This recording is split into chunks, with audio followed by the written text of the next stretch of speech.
notes is stashed at my parents' house. It's time once again for another thrilling episode of Markout Radio. For the next hour, sit back, pull the stick out of your ass, and enjoy. Be warned though, smarks and internet know-it-alls will be offended, annoyed, and generally pissed off at what's about to happen to your ear holes. You've been warned. Now, Markout Radio.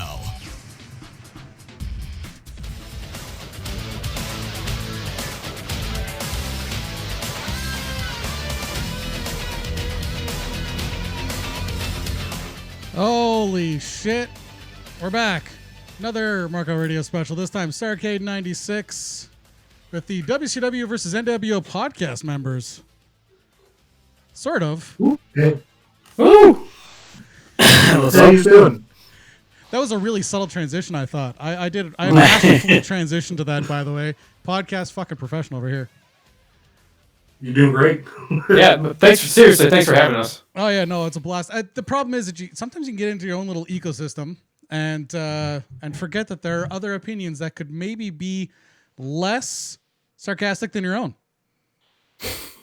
We'll see how that's, yeah. Yeah. Considering the show we're talking about, I'm not so sure about that one. Having listened to your podcast, I knew the exact opposite of that to be true, which is fantastic. This is the Starrcade for 96 is held December 29, 1996 in the Nashville Municipal Auditorium, Nashville, Tennessee, of course. This is going to be the third Starrcade in a row to be hosted here.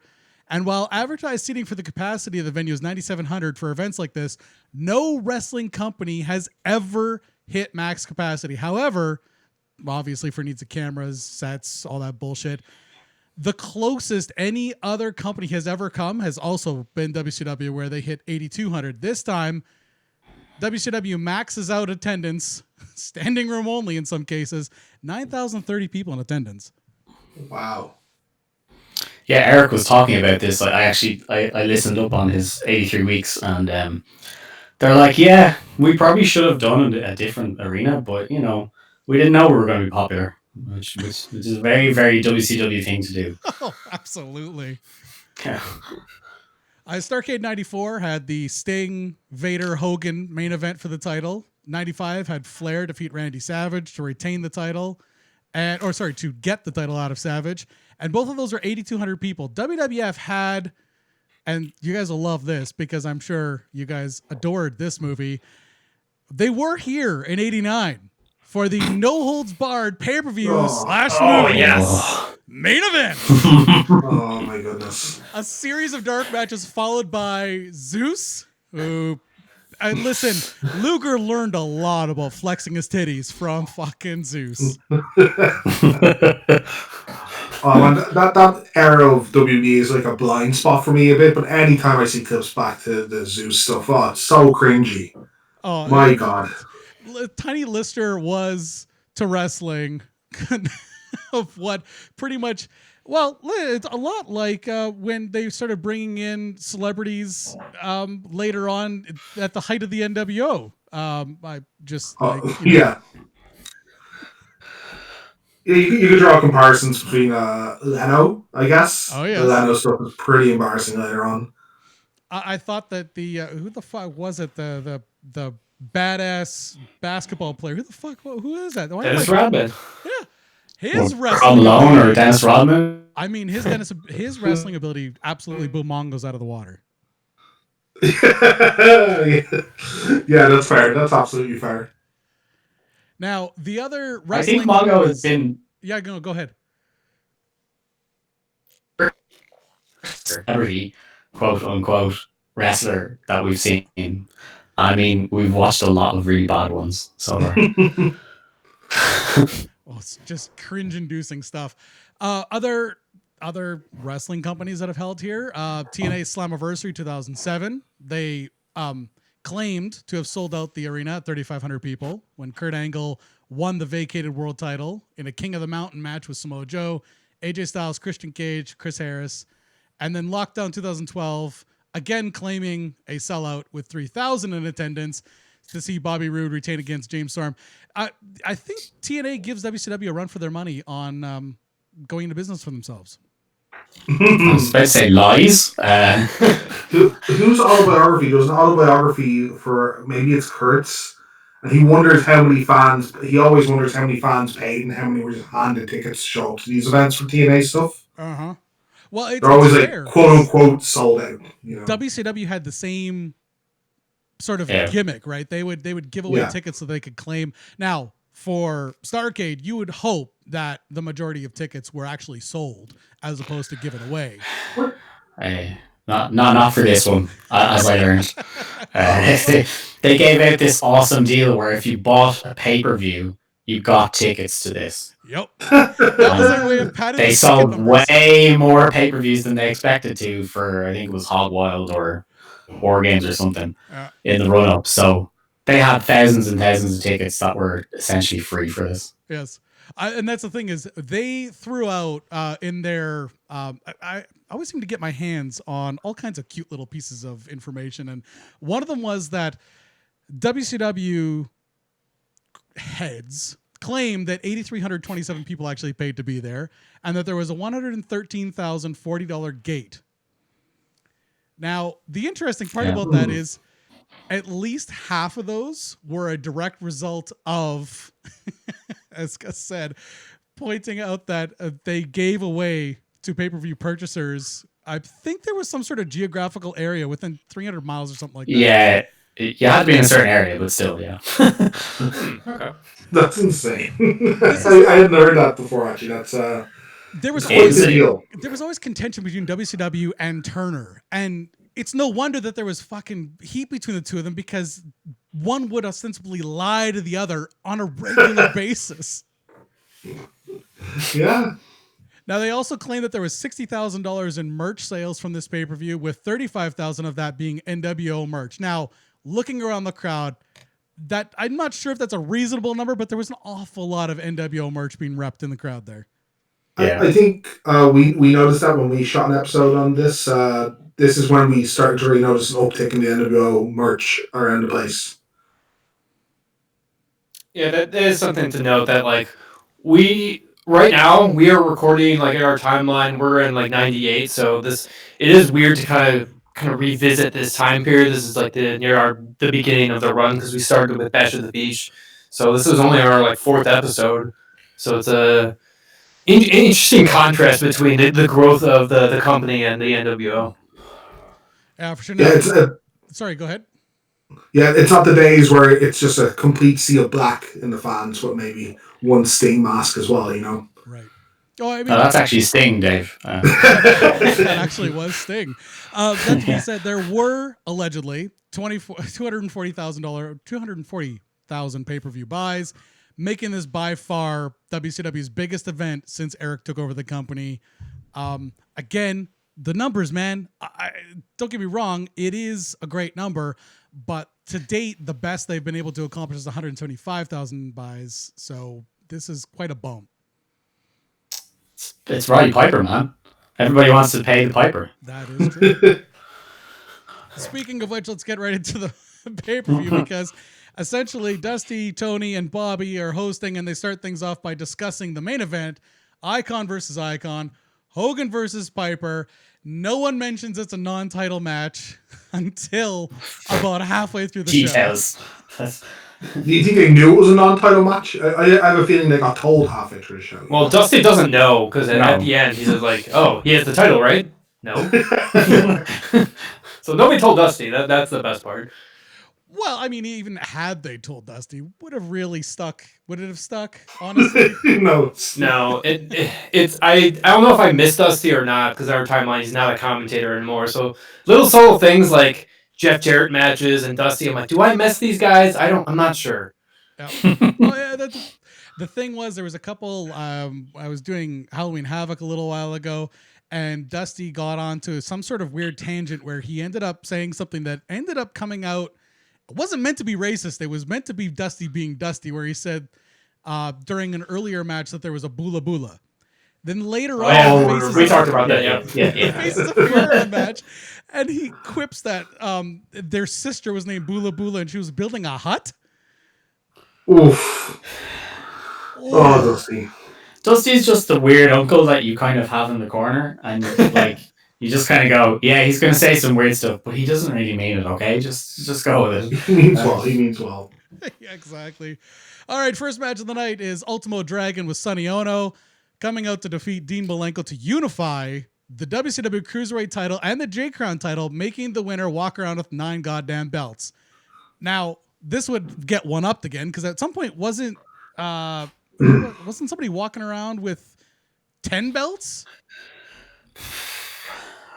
I don't remember. I thought this was the record, but this was all part of that J Crown having 8 belts, and they claimed that this was to unify the WCW Cruiserweight title, but then at the very next pay-per-view, Dean Malenko won the Cruiserweight title back, and it was just the Cruiserweight title because Ultimo Dragon had dropped the J Crown to someone else, Jushin Liger, yep. And then New Japan refused to include the WCW Cruiserweight title in the J Crown for Jushin Liger to win. Imagine you're trying to make your company go over by having this partnership with New Japan, and they don't want your fucking belt. Yeah, they've got the WWF Cruiserweight belt in there. Yeah, we'd rather have a dead belt that nobody uses than yours. I always find this match a weird one because obviously we love it because of the history behind these two wrestlers, and we're big old marks or whatever. But if you're a kind of casual fan that just caught on for NWO reasons, who the hell is this guy? Why does he have so many belts? Doesn't make any sense if you watch like a normal American wrestling match and then you see Ultimo come out. I love it, but I'm not sure how much the fans got what was happening here or the importance behind like the J Crown. The fans in the crowd, they don't have Mike Tenay to explain everything to them, so true. Exactly. Yeah, I do love how they had Californian Sonny Ono representing Japanese wrestlers in WCW. Yeah. With his fantastic accent, which was absolutely never put on. Yeah, we're fans of Sonny on the podcast. I miss this is probably like the height of his kind of his tutelage as a manager. Yep. Now, Tony actually gets his facts right introducing Ultimo Dragon this time. He didn't the last time he introduced Dragon. Mike Tenay joins the announce team to help call this match and is actually this time, unlike at previous pay-per-views, he's actually in the announce position as opposed to in the broadcast truck. Oh, okay. Oh. Yeah, I don't think we got this. We see him in the broadcast truck in our timeline. That's interesting. Hear it. And the problem was when you could hear Tenay with a weird audio to it, it was because he was either in the production truck or he wasn't even at the venue, but needed to be there to give expert testimony to this match. Man, that's so WCW. It's unreal. It also shows the trust they have in the other guys, right? Oh yeah. No way the other guys can handle this. So someone radio in Tenay. You say radio, I have an image of them literally using a phone. Calling them. Like Lee Marshall doing his call-ins for Nitro. Exactly. I do not miss those. Oh man, I'm having terrible flashbacks to Nitros. We'll get to Lee Marshall in a second. Yeah, I know. He is glorious. I love Lee Marshall. That fucking golden voice bastard is great. Now, you don't often see refs get blown up in matches, but this poor fat ass ref got blown up in both matches he was involved in. Both of them were over 15 minutes apiece. He was pouring with sweat and just gasping like a winded wildebeest. Well, it makes the wrestlers look great, right? Oh, because the average Joe can't keep up with like 5 minutes of these guys. Yeah, this is the great time where WCW is like, hey, you better pay attention to the ref because it's in like every storyline too. So it's even more noticeable now when things like small details like that because we have to. Patrick's here. We have to look at every single detail. Look at those earrings he's wearing. What could he be doing with those? Malenko had trouble doing a lot of charisma in his promos and everything, but in the ring, undeniably a fantastic wrestler. Now, pile drivers nowadays, they don't do them anymore because of neck injuries and everything. But Malenko actually had a leaping pile driver that got actually a huge pop from the crowd when he did it. Yeah. It's super dangerous when you think about it. But that for me is where it kicks off this match because they do a lot of feeling out and kind of getting to know each other almost. But once he hits that pile driver, it's like the brakes kind of come off of the match and they kind of go, oh, yeah, we can pop the crowd now, so let's go. Yep.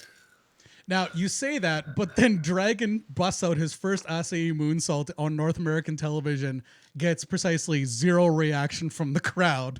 Wow. They can't pronounce what it is either. They have to explain to Dusty what it is. How do you remember this? That was a great Isn't this the line. part where he's like, it's the dragon acai moonsault? No, it's his name.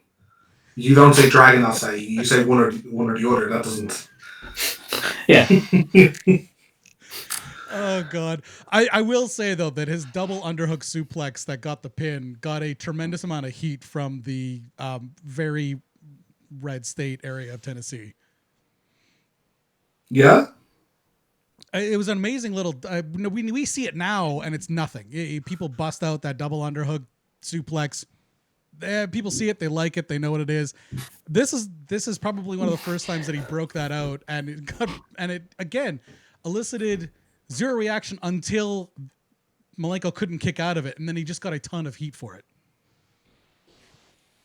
Yeah, this is the first point, I think, when we've been watching it anyway, that Dean actually shows any form of emotion, because he actually looks genuinely sick that he's lost. Normally he's just like sad face, bland. And I mean, I'm not really one for watching Dean, to be fair. I don't really like him the more I watch him in our timeline. So any kind of bits where you go, oh, that was actually pretty good by Dean, is a bit of a shock to me. Yeah, Dean can get bland. The problem with matches like this with Dean, as much as I do enjoy him, is his moveset isn't very baby facey. So if you have a moveset like this, if you look at someone in the modern era, someone, let's say like Daniel Bryan, you also need to be super emotive for these like spots, these hot spots or heat spots, and he does it for once. There's other times where we get kind of annoyed on our podcast when he doesn't, but he does get a nice reaction here. And I was a little surprised at the time. They were surprised back then when the Tiger Suplex won. I'm surprised now for a different reason that a Tiger Suplex won this match, but it got a great reaction out of Dean. Yeah, I think it's just more surprising that, I mean, Dean, he's pretty over at this point in his career, and he's so different from compared to like the guys that get over in WCW, like DDP or Goldberg, that have these like high flashy moves. But as you guys said, Dean's the exact opposite of that, and it's just I find it interesting that he's kind of risen as one of the top cruiserweights in division when he has like no personality and just no. When you look at the other characters in the cruiserweight division, he's very bland, but he manages to make it work, and I think Dragon just he gets the best out of him, and these two just have great chemistry. Yeah, I would agree. And the exact opposite of that is the next match. Akira Hakuto with Sonny Ono and her husband Kensuke Sasaki defeats Medusa to win the newly created WCW Women's Championship. This was a result of a long-going tournament, most of which was done on dark matches. Yeah, Utter trash. Yeah. Why should I care now? Yeah. This is like a year after she jumps over, right? Yeah, like imagine leaving your previous employer over a year ago, coming to Nitro, dropping their belt into the garbage, and arguably starting the Monday Night War. And then you're going to do a job so that WCW can continue their partnership with New Japan and have Hakuto go over there and represent your belt, which of course she never did. She never did go out once with the WCW Women's Championship on her shoulder. Yeah, just baffling. I feel so bad for Medusa because I don't think what she did was particularly like it's seen it for years, and especially in WB media, as this huge black spot, and she was like blacklisted for ages. But she was so talented in a bad era of women's wrestling. And there's nothing she can do about it. They were doing nothing with her in WWE really, so they're like, she's like, okay, I'll jump ship. I'll do something. They promised a division for me. And then the other company does nothing with you. It's so infuriating to watch.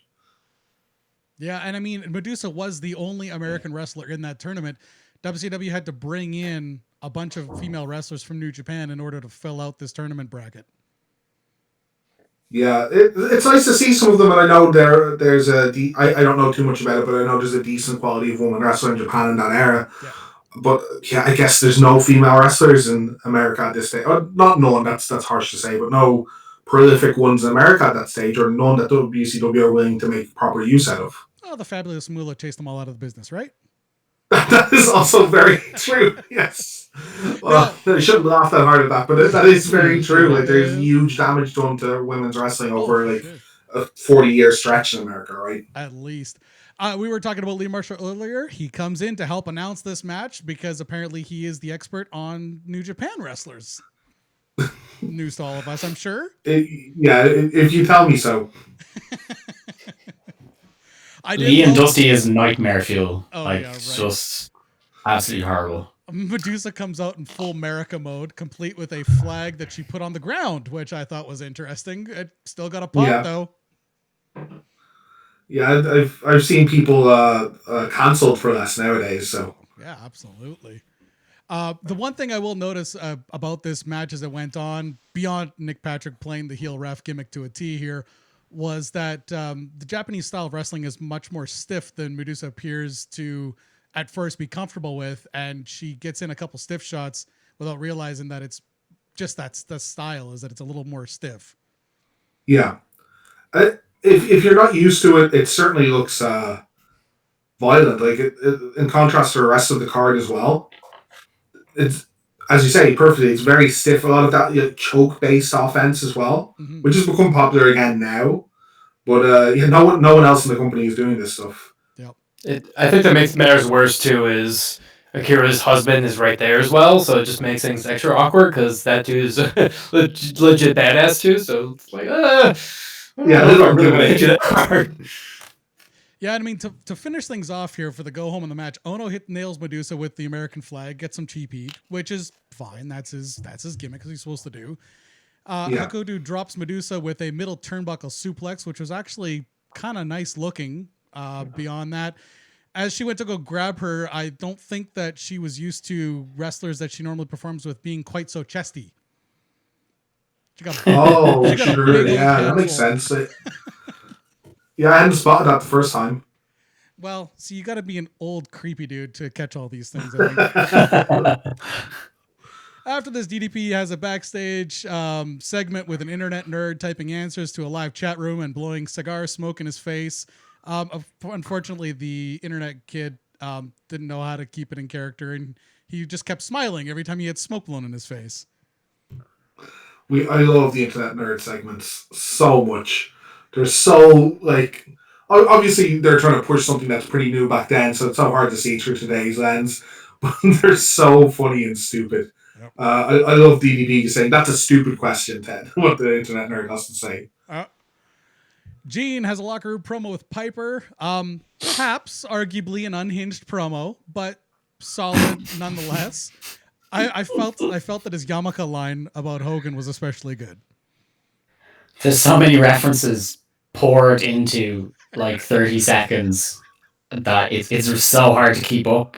He's talking about how he's a midget at one point and how he's not good enough to be, and then that icons and that there should be more icons.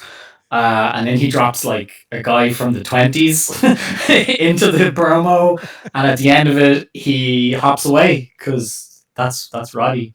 Gotta sell that It's actually it holds up better than I remember the first time. The first time I was like, "What is this shit he's talking?" We were so hard on this promo, but when I watched it back, oh yeah, it's just a 80 shouty 80s promo. No, I'm doubling down. I'm doubling down. This really, is complete nonsense. How Oh, much it is, money it is. is to do this? let's be fair. Did Warrior or Savage ever put on a promo that made much more sense than this? I like that Warrior had more. That Savage had more props. Oh yes, props were always good. The Creamer was one of my personal favorites. That's still one of my favorite promos of all The time. cage is still the best one. Yeah. Where he walks between the back and front of the cage. All right, after this, we have Juice and Thunder Liger defeating Rey Mysterio Jr. in 14-16. Wrestlers here were struggling for some strange reason to get a reaction out of the crowd. I assumed, based on the booking alone, that Liger and Mysterio would get a hell of a reaction out of the crowd, but they didn't seem to get much. The high spots got okay reactions, but there wasn't a whole lot to go home with on this match, really, unfortunately, from the crowd. Liger doesn't seem to get much play, but they don't really talk about him. He just kind of pops in and out. Mm-hmm. I don't think people are used to him in America at that point, anyway. Yeah, The announcers get a little caught up in Mike Tenay calling the Dragon Screw leg whip move, and other than that, they just sort of kept laughing with one another like children, which was unfortunately that without the crowd noise, that was what you were left with. Yeah, Dusty is talking about how he's going to use that on his woman later on. Speaking of Dusty choice commentary. fantastic. Yeah. Well, as long as they didn't call her This is a Boulevard, good match as well. It is a shame that there isn't more of a reaction. And again, us being marks and looking back, we're like, oh my god, like this is these two men at their prime. This is so cool. You're not going to get to see this that often, but maybe it's the fact that this is supposed to be one of the biggest pay per views of the year, and they're pulling in relative unknowns to what is a new fan base. Like there's a huge percentage of these fans that will be newer to the product. Yeah. Just have this is a hard kind of match to get used to if you're just a average American fan that's watched Hogan and Piper sometimes when they were younger. Yep. Well, part of it, I think it's bad booking just to have 3 USA versus Japan matches. Well, this isn't USA versus Japan, but the crowd tends to chant USA no matter what. But Yep. you know what I mean? It's WCW versus Japan, so I think that kind of hurt the match by this time. Like, all right, we're tired of this. Can we do something else, please? Yeah, spacing it out might have been better than hot shotting them one after the other. Yeah. Also, I'd like to point out, as I did on the initial episode, Liger's had a tumor removed from his brain a few months before this. They did As Sinead mention points it. out in commentary. Shivani mentioned it in passing that he had been out for a couple months and this was one of his first North American matches back. But they just sort of tossed it out there like it was just, who cares? It was a thing. Yeah.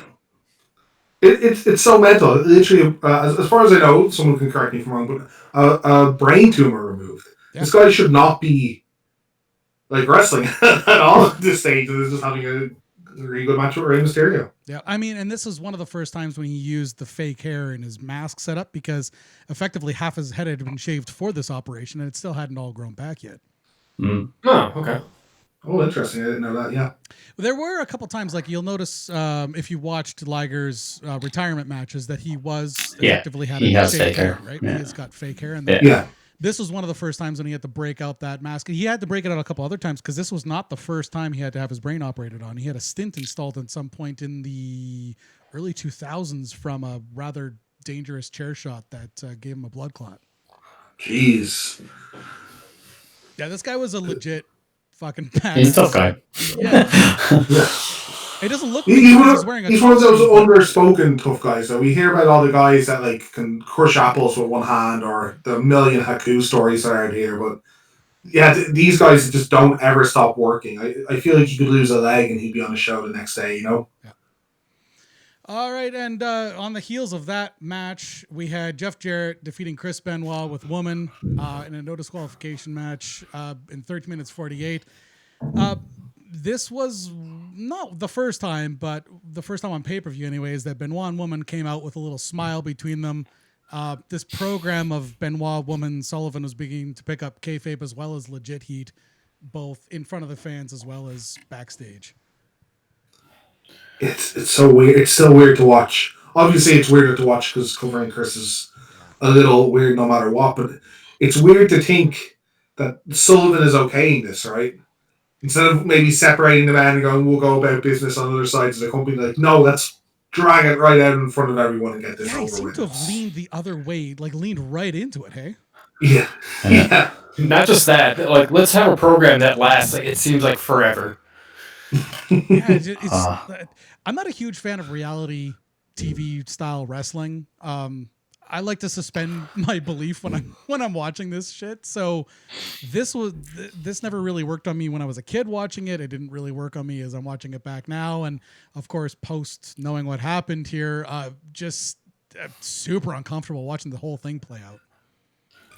Even from being a kid, back when it was like some of it was at its height in WWF Attitude Era, I never felt comfortable with like two guys fighting over a woman.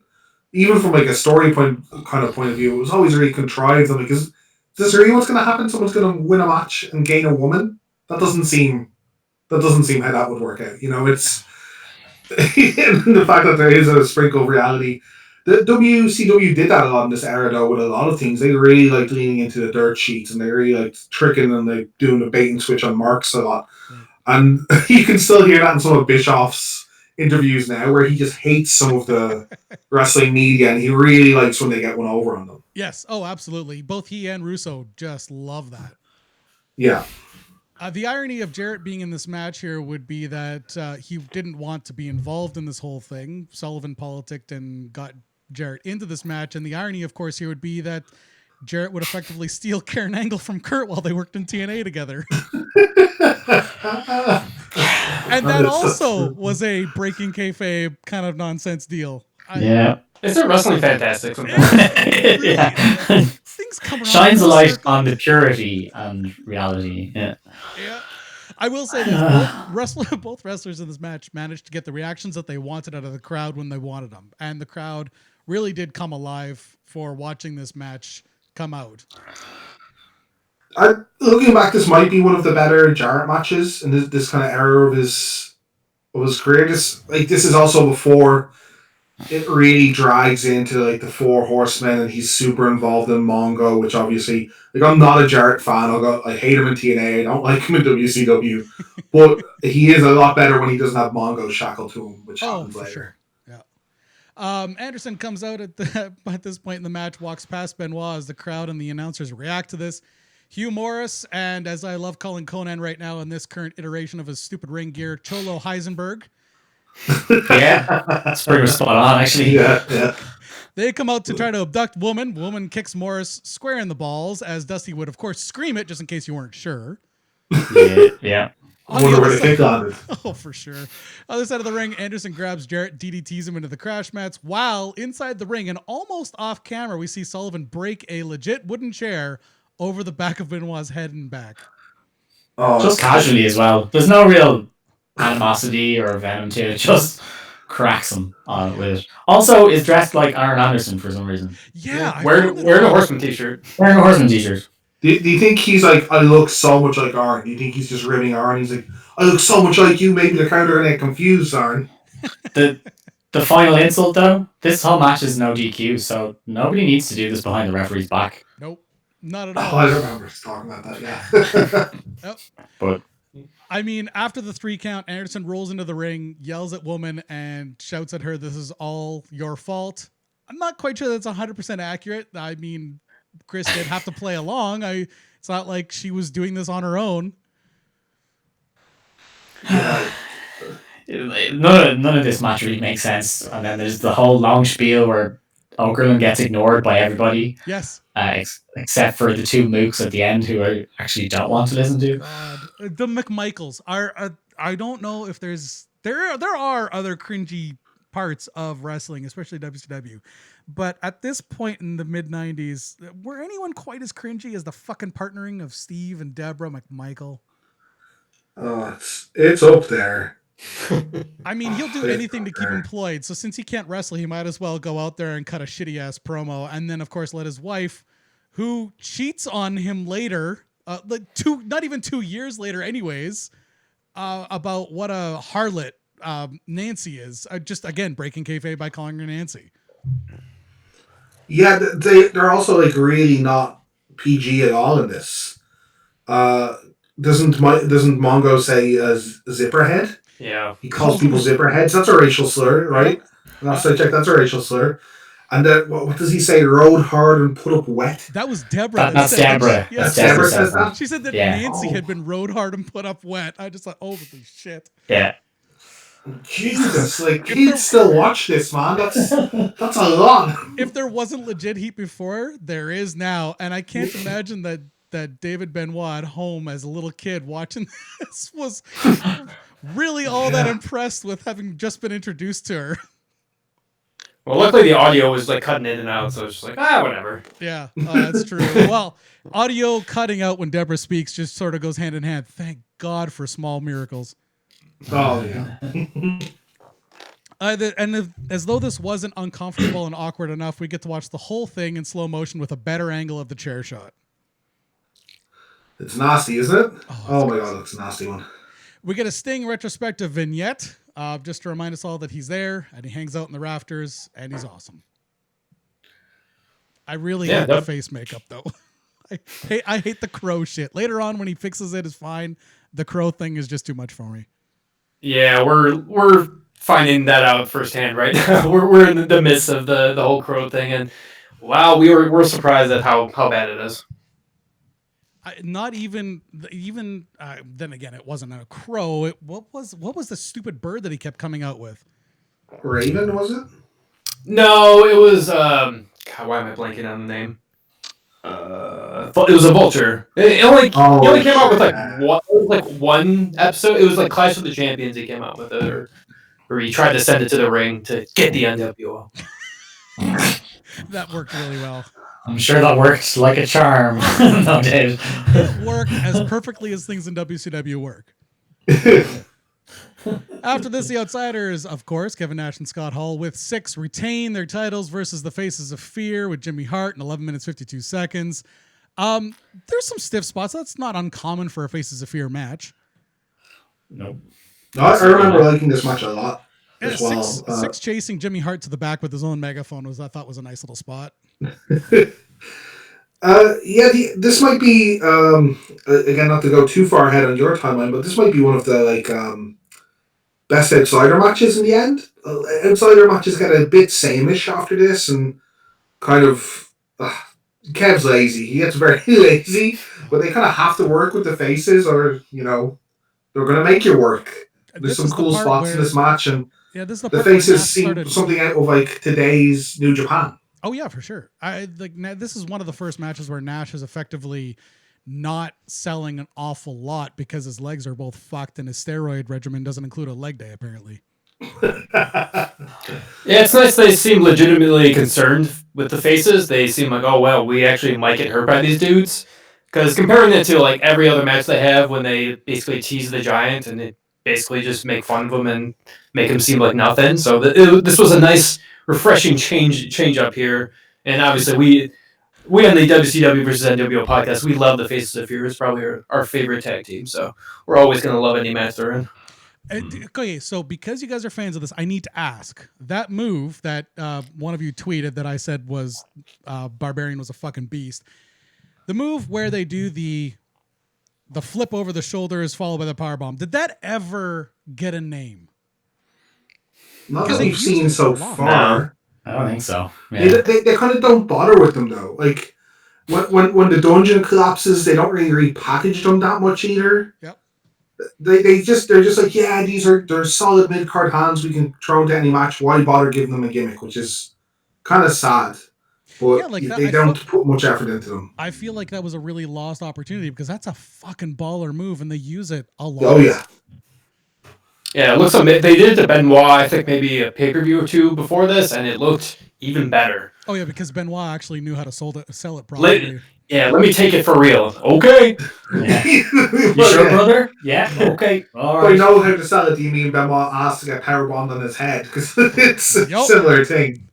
Yeah, and that's the thing. He got a powerbomb pretty much on the back of his skull, and then he did his usual part where he kind of kicks up to sell. Yeah. Mm-hmm. Completely throws his neck into the move. Oh, like every wrestling coach will tell you, kick your neck completely into any powerbomb. Oh, for sure. Yeah, because it totally protects the spine. Yeah. I did note that the thing that I found slightly embarrassing about this match, even though I enjoy the NWO and even though I enjoy the Faces of Fear, is that the only match that was shorter than this match on the card was the women's match. Everything else went longer. You can't have Kev out there for longer than 5-6 minutes. But you get your money's worth with Kev. That's the deal. Oh, yeah.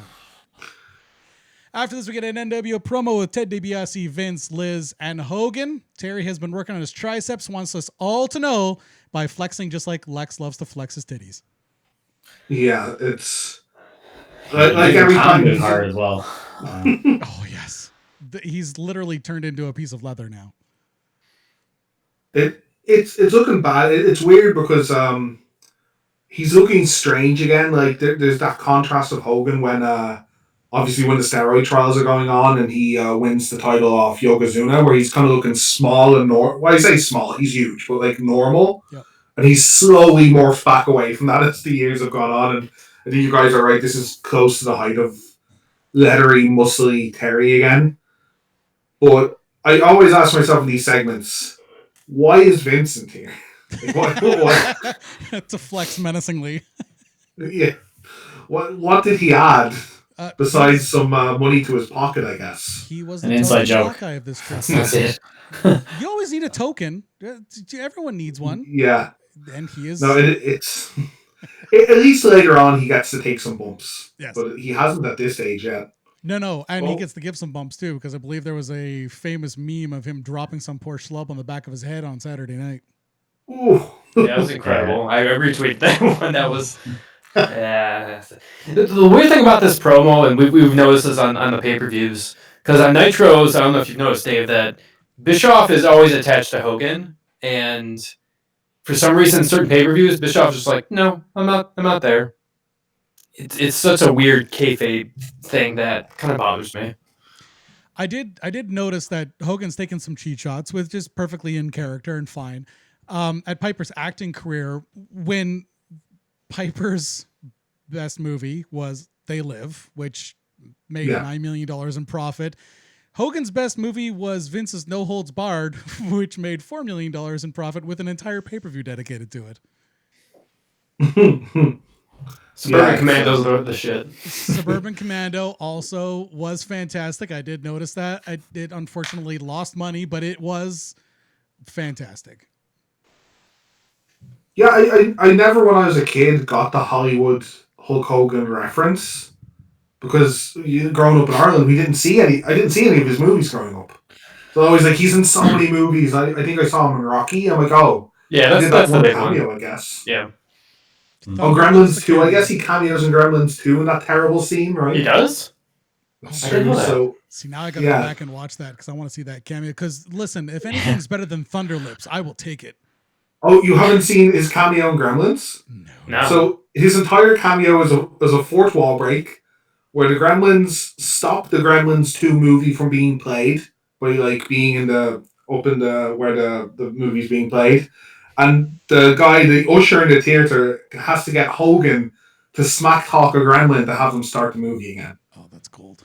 Wow. That's cold. Better than Christ, this film must be bad. the Gremlins 2 movie is quite bad, yes. Oh, listen, the girl Gremlin sold that movie all day long. After this, we get Eddie Guerrero defeating DDP to win the vacated U.S. title, which the Giant currently kind of is holding on to, sort of. Sort of, yeah. WCW has apparently created a new U.S. title that Six would take off with at the end of this match, too. So the NWO have both U.S. titles at this point. Start a collection. Dusty has one of the best pieces of commentary I've ever heard. Where it's kind of normal, but he just destroys it at the end. He's like, if you were to catch him in a diamond cutter off a froggy splash, he would be a squished frog. Oh, yes. The dad joke was absolutely awesome. Now, imagine you're the Giant and your boss has been working really hard to get the NWO unit over, and you've been holding that belt since you and your buddies beat up Ric Flair to get it. And you aren't even in the tournament to crown a legit U.S. champion. Instead, later on in this show, you get jobbed out to Luger. Cut a level of booking. Paul White's career is quite the anomaly, shall we say, and missed opportunities is probably fair.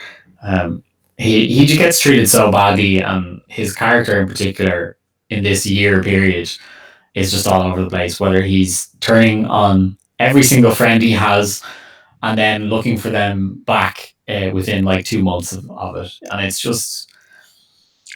And then every now and again he comes out and he wrecks a bunch of fools, and you're like, man, he's so good. They could do so much with him, and then they turn him heel again or something, and it's just like, okay, never mind. Yeah. It's his whole career, though. It's so funny that one of my favorite things about Paul White is all the interviews he does now. That he's a very old wrestler. He's like, the problem with today's youth is they're too nice. You gotta grab what you want in wrestling. I'm like, Paul, they made a joke out of you, man. Like, every time you gotta push, they just go, how about you lose to a face in the company and turn heel 22 times? Like, okay, boss. So it's not his fault. He's still very young here. Like, he doesn't know how to like politic like some of the others, and God, some of the best politicers in wrestling history are in this company at the moment. But yeah, I agree with Gus. He gets really treated like shit. He could have been something pretty special in this era. Yeah. Eddie does save the ref from taking a bump off of DDP's crossbody to the outside. This poor guy, this fat ref, the stiff wind could have knocked him down. At this point, he was gasping again. At this point during this match, I noticed that there was a Sting cosplayer to the upper left of your screen, and he was no-selling the entire event, just sitting there looking depressed. Never cheered, never sat up, never nothing. And for the rest of the night, I was totally distracted with this guy. That's so perfect. I hadn't noticed him. Man, if only he went to the rafters, he would come full circle here. Absolutely. Yeah. Maybe Steve paid him. Maybe like Sting paid him to be there. Be like, listen, man, you just need to be there and make it seem like I'm in the crowd, okay? Don't worry about it. Jesus. Yeah, so I mean, this match ended up ending as most NWO matches end. After all the bullshit happens with Hall, Nash, and Six coming down, Hall delivers a Razor's Edge to DDP for turning down NWO's invitation to join them. Eddie and the ref get back in the ring. Eddie delivered the frog splash, gets the 3, and is awarded with what Tony would later tell us is the new U.S. belt, which, of course, Six steals as the NWO stomp a mud hole in the new champion. I've never gelled with kleptomania kind of storylines where like, oh, he has my belt, but you're still champion. Like, the belt doesn't make you champion. You were still technically the US champion. So I've never liked the, the sneaky heel has the belt and he's calling himself the champion. Imagine that happened in any other sport. Imagine like a boxer just took one of the titles and said, no, I'm champion. They'd be laughed out of the building. It just doesn't. I don't get how it works as a wrestling story. It's an insult to your honor, clearly, Dave. You Yeah, can't even defend your own belt outside of the ring. So how can you do it inside the ring? yes, yeah. Since Dusty's so enamored with the pay window, is there a different pay window for people that have stolen belts as opposed to having earned them? Oh, maybe it's like just a check-in system. The person behind the window doesn't know wrestling. You show them the belt, like, yeah, I'm the US champ. I get the big check, right? Yeah, are you sure, Dusty asked that question? That sounds like a brain kind of comment. Too smart for it. After this, we get poor Giant losing to Lex Luger in 13 minutes 23. Actually, the funny thing is, as much as I want to hate on this match, I don't. It was a fantastic match. Yeah, I enjoyed this. I think this is playing a lot of both these guys' strengths. Compared to their awful match at Great American Bash, this was way better. Oh, yeah. The ref here takes a bump, allowing Nick Patrick to come into the ring. As Luger racks up Giant the first time, he kicks the back of his knee. The camera gets on Sting, who's making his way through the crowd, cuts back to the ring just in time to see Nick Patrick take a decent bump off of Luger. Luger racks up the Giant again. This time Six comes in with the standing spinning wheel kick as Patrick gets back into the ring. Camera goes back to Sting, who makes his way through the crowd and does his thing in the ring. A beautiful mess. Beautiful mess at the end here. I would say that's pretty accurate. Sorry? I would say that's fairly accurate. It is. It's an absolute clusterfuck, which actually worked.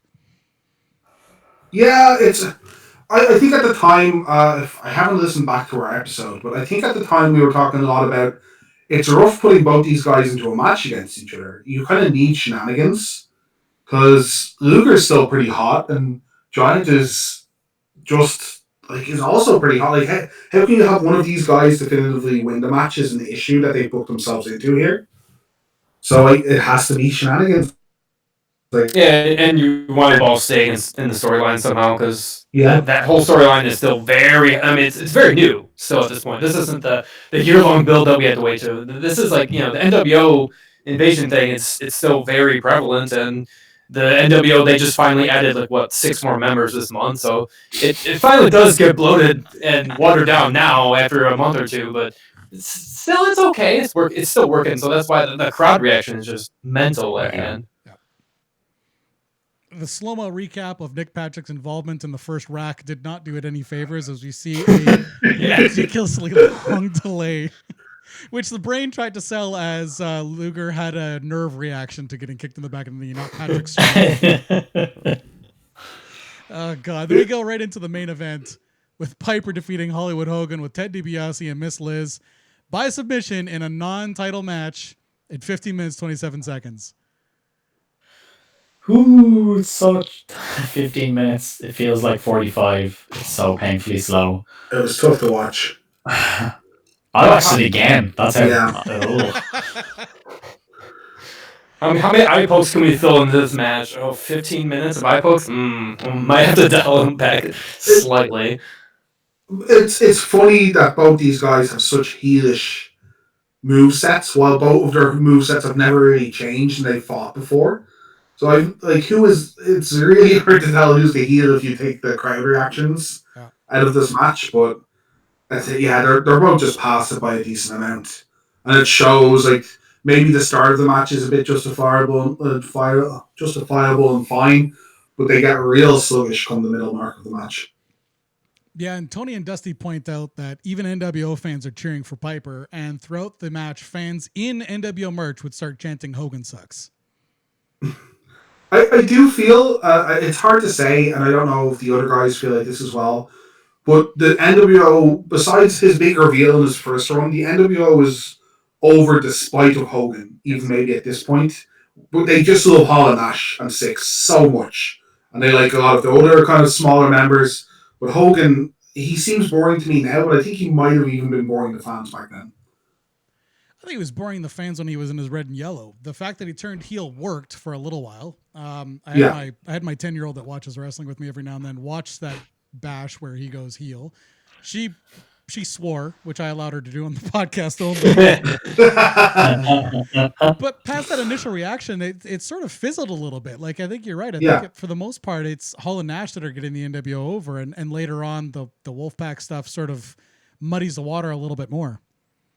Even stuff like Macho, who's an older guy and contributes to it with his DDP feud later on.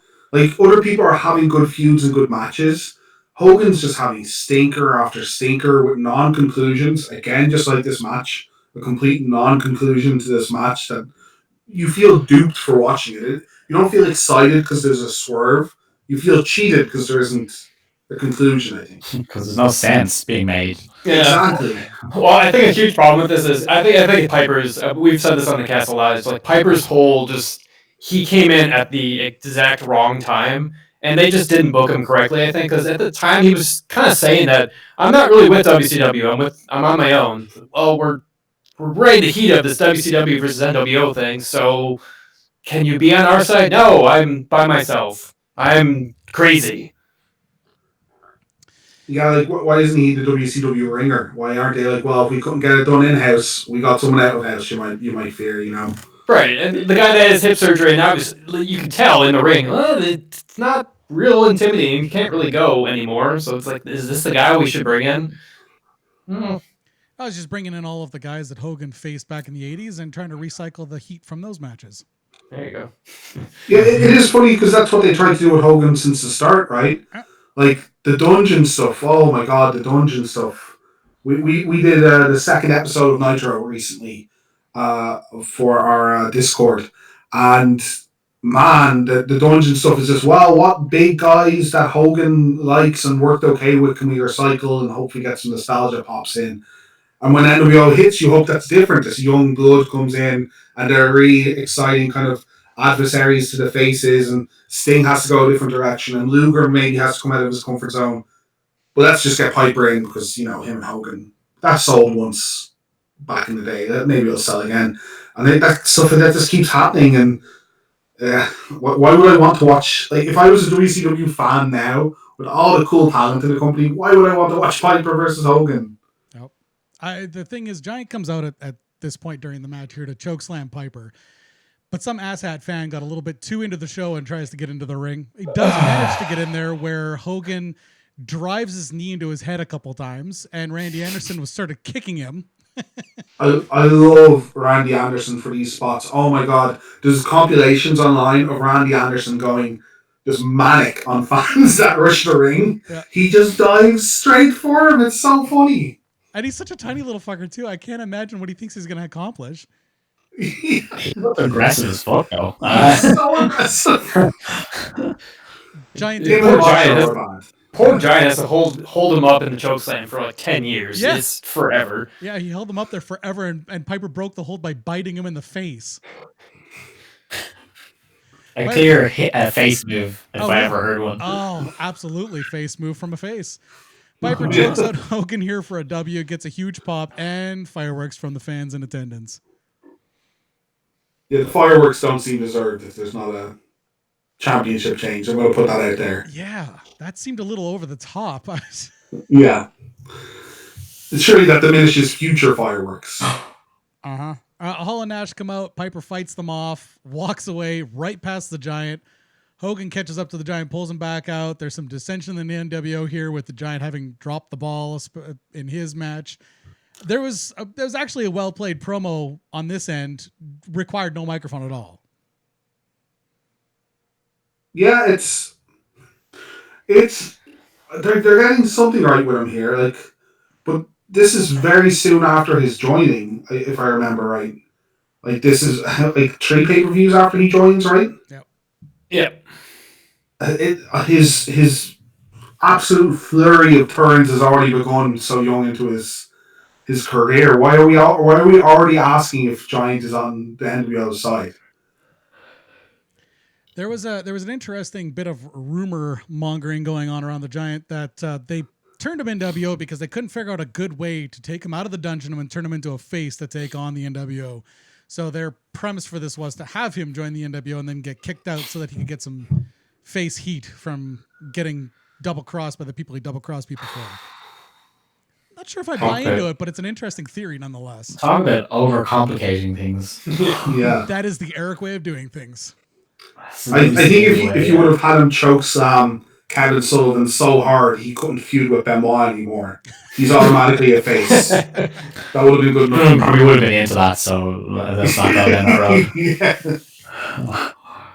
The one thing I will say here is that every time the program involves members of the dungeon with the Horsemen during this pay-per-view around this time, things get a little bit uncomfortable. However, with the NWO gimmick in full gear, Bischoff and Hogan don't seem to give a shit what's happening in the mid-card, and so really at the end of the day, it's whatever Sullivan comes up with the mid-card, and some of it's okay, because you've got Guerrero, DDP, and Benoit trying to get themselves over and working their asses off, but other times, you've got the women's division, which is basically being treated like a joke. It's a very WCW pay-per-view. It starts off really well, and it has the Cruiserweight guys who have little to no storyline to work off of whatsoever. They have a good match. They kind of get the crowd going. And then, as you say, yeah, there's some weird and wacky triangle going on with 3 guys who have to have some sort of weird gimmick match that nobody understands the rules to. And then they get to the main event, which is completely on rarefied air, and they can't wrestle to save their lives. So this show has it all. It's quite the show. That is one way of putting it. I never got, because obviously I think you've hit nail on the head with the kind of the Sullivan mid-card stuff that's kind of planned but kind of isn't, kind of is a joke but kind of isn't. And it feels like they have cool concepts. A women's division with a lot of the really good Japanese women wrestlers that you have now access to, that's a good concept. Having Medusa lose, the person that literally like spiked your ratings and was one of the biggest part of the Monday Night Wars, like, no, that's silly. That's weird, and you've done it weirdly, and you've not given them a lot of time. Bringing over the J Crown Championship, great. Giving it like no storyline, weird. Having like Liger and Mysterio just as a random match, great but weird. I don't get how these like half-formed stories are coming out and not getting completed. Yes. Well, I just think the NWO is too big. That's kind of, it shoves everything to the side at this point. Well, that's the thing, is all the focus is on the NWO, building the NWO, turning it into something. Later on, we would get at Starrcade, we'd get a pose. We'd get the pose off from Hogan as the NWO holds the world title, tag titles, and the U.S. title, even though they technically don't. It's not theirs, but yeah. Whatever. So as our reward as fans of the NWO, we get to watch Hogan do his 80s shtick of doing the ear to the crowd and then posing until that pay-per-view goes to black. Yeah, it's that policy WWE had, as you said, during the 80s, right? We have to finish the show with Hogan on top doing something. Hogan must pose. Hogan must pose. Like, how can a kid fall asleep tonight if they're not dreaming of Hogan posing? It's a very weird way to be. Like, Piper's won the title, and they do this a couple times on Nitros and pay-per-views at this in this kind of era. I'm sorry, I can't stop laughing because you said Piper won the title, like it actually happened. Sure. But it is weird. Like, even so, say you really wanted to commit to this, like Piper didn't win the title because he's an idiot because Hogan outsmarted him in the contracts, brother. Then why isn't Piper trying to hold the title? Why isn't he like celebrating like he's a champion? Why isn't that the off-air moment? And they make that mistake a lot around these pay-per-views. Or I say mistake. I assume Hogan insists that he's the last thing anyone sees. Oh, of course. that is absolutely goes without saying. When I first started doing this podcast, I used to have a co-host named Big T who loved watching 80s wrestling but hated Hogan so bad. And I went and I sound clipped him because every time it comes up and every time I got a bitch and moan about Hogan hours sucked. That's pretty great. Yeah, it's weird, and it's weird. I hammer on about this on our podcast as well. The more things change, the more Hogan struggles to keep them the same. And this pay-per-view is very much stinks of that. Yes, absolutely. Well, listen, guys, I really appreciate you coming on the show. Shill your show. Let's tell us where listeners can find you. Well, we're WCW versus NWO Podcast. Our show is going through the timeline from the formation of the NWO to a little open-ended. There's a couple things we're discussing until we think it falls apart anyway. You can find us on 99, please, let's stop the I can't take any more 3-hour nitros. Oh, what about the Thunders, though? Yeah, what about the Thunders? They're not pulling you back in now. Yeah. You can find us on social media under WCW versus NWO Podcast. I'm Dave C. You can find me on Twitter at DaveC89. Connor, where can they find you? On at Twitter, it's at Connor P. O'Donnell. And Fergus? I think I'm Fergus_Looney, but I mean, I haven't checked it in a very long time. Man, hashtag marketing, come on. Yeah, no, right? Jesus, put yourself over like a pro, would you? Yeah, but generally our podcast, we try to do episodes like once a month-ish, but life's been so crazy, it's an obvious statement, so, it might be a little delayed this year, but generally that's our timeline, and we do occasional, like, branch off. We're going to do a WWF show. I think we're doing King of the Ring 98, so that's going to be a fun one to talk about. I hope we get to talk about ECW at some point, too. We haven't done that. Oh, there you go. All right, boys, thanks again. And we're going to sign out of this episode. That's another Marco Radio special in the bag for you. We'll see you crazy animals next time, huh? Well, that was an abortion of a show.